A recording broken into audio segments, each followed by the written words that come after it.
In the previous video, we created a MariaDB database server in the cloud, and we also installed the sample Northwind database.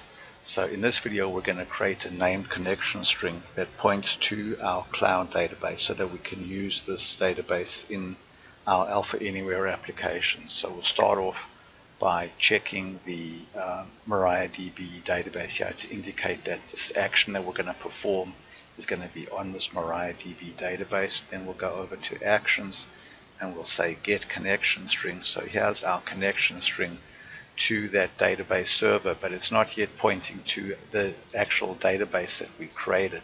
So we'll go here and say save as named connection, and then we'll go there and we'll select the database that we created. And so now when we go ahead, and I'm going to just go here and change this to cloud, and then hit save.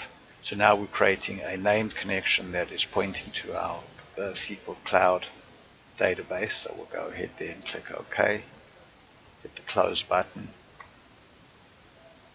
and then close this down. Going into Alpha, and we're going to go try and use that named connection. So we'll go over here and we'll create a new, we'll go to the web control panel, and we'll create a new UX component. So we'll take a list control, and then here we'll go and we'll say it's going to be a SQL list. We'll choose our connection string. So there's that connection that we just created, and we'll go and choose our table. So here are all the tables in that database that we created. So we'll go ahead and choose the customer table. And now we can go and choose which fields we want. So we'll go there and choose, say, those fields. And then go to our list layout and choose our fields. Click OK. We'll save this as UX test. And then we'll switch over to working preview. So you can see there's our list control now, getting the data from this Cloud SQL database.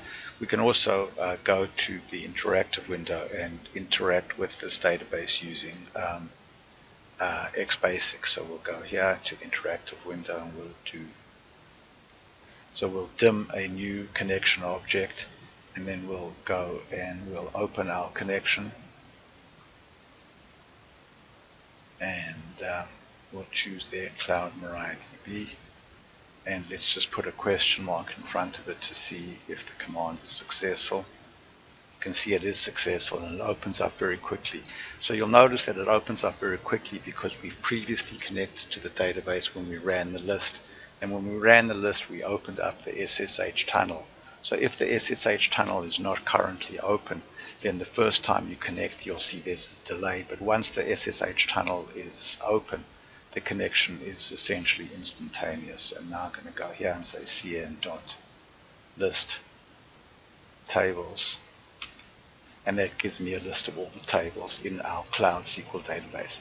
So what we've shown over here is how you can build a connection string that points to your Cloud SQL database, and then you can use that connection in your Alpha Anywhere applications, just as if you were working with a local SQL database. Thanks very much.